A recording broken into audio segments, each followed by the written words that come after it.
Bismillahirrahmanirrahim. Assalamualaikum warahmatullahi wabarakatuh. Perkenalkan, nama saya Khairul Umam Aulia Fadila dari Prodi Ilmu Komputer semester 4 kelas A pagi, mata kuliah Desain dan Pemrograman berbasis objek, dosen, dosen pengampu Ihsan Maulana. Pada kesempatan kali ini saya akan mempresentasikan metode tentang use case diagram. Pengertian use case diagram.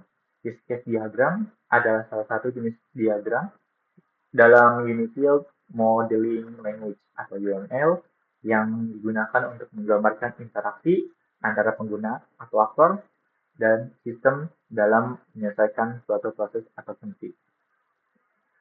Definisi use case menurut para ahli.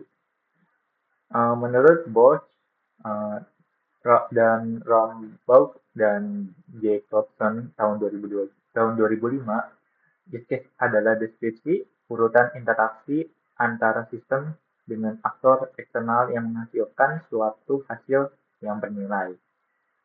Kemudian dari Somerville tahun 2011, use case menggambarkan bagaimana sistem digunakan oleh pengguna dalam skenario tertentu. Menurut Pressman tahun 2010, use case adalah alat bantu untuk menangkap kebutuhan fungsional sistem. Selanjutnya ada simbol dan komponen use case diagram.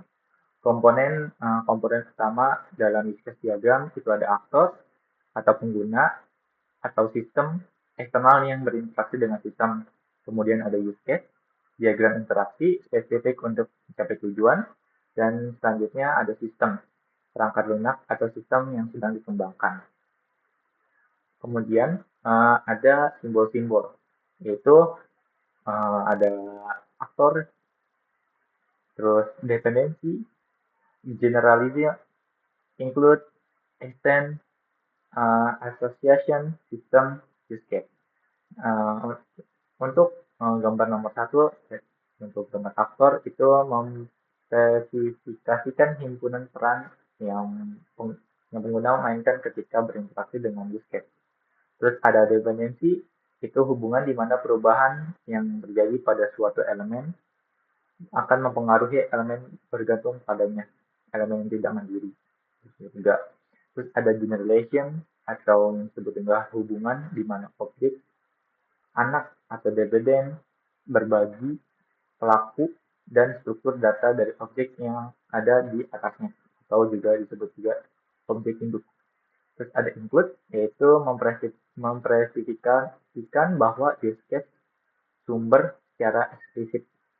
Terus extend, mempresifisikan bahwa use case target memperluas perilaku dari use case sumber pada suatu titik yang dibedakan. Terus kemudian ada association, apa yang menghubungkan antara objek satu dengan objek yang lainnya. Terus ada sistem, mempresentasikan paket yang menampilkan sistem secara terbatas. Terus kemudian ada use case, deskripsi dari urutan atau aksi-aksi yang ditampilkan sistem yang menghasilkan suatu hasil terstruktur bagi suatu aktor. Oke, kemudian selanjutnya ada fungsi use case dalam pengembangan perangkat lunak. Yaitu ada satu, fungsinya itu kebutuhan sistematis, mengumpulkan kebutuhan pengguna secara sistematis. Kedua ada validasi desain, terus memvalidasi desain sistem dari perspektif pengguna. Kemudian ada fungsi ketiga itu fasilitasi komunikasi, itu memfasilitasi komunikasi antara pengembang dan pengguna. Use case juga membantu memahami kebutuhan, validasi, dan komunikasi semua penting dalam pengembangan. Contoh kasusnya itu yaitu sistem pembayaran dompet dengan dompet digital.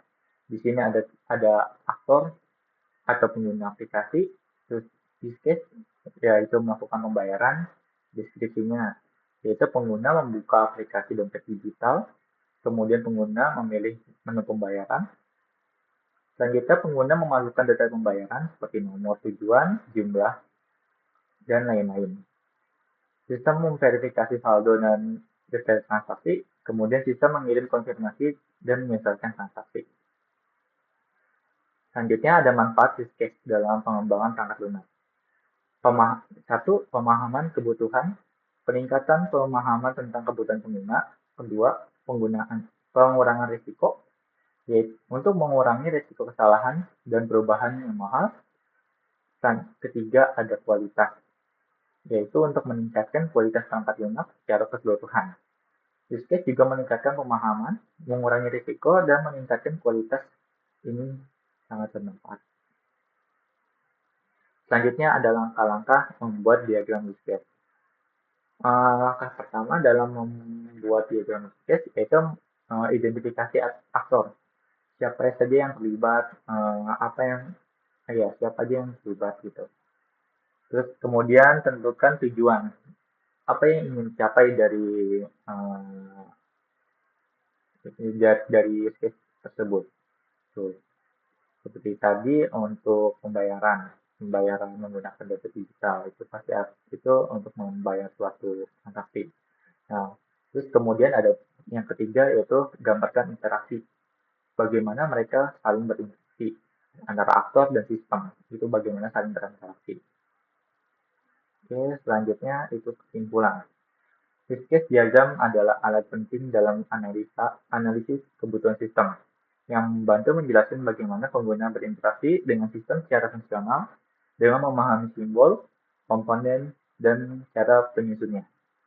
Tim pengembang dapat menciptakan perangkat lunak yang sesuai kebutuhan pengguna dan lebih terstruktur. Sekian presentasi yang dapat saya sampaikan. Apabila ada kesalahan dalam pengucapan, mohon dimaafkan. Terima kasih. Wassalamualaikum warahmatullahi wabarakatuh.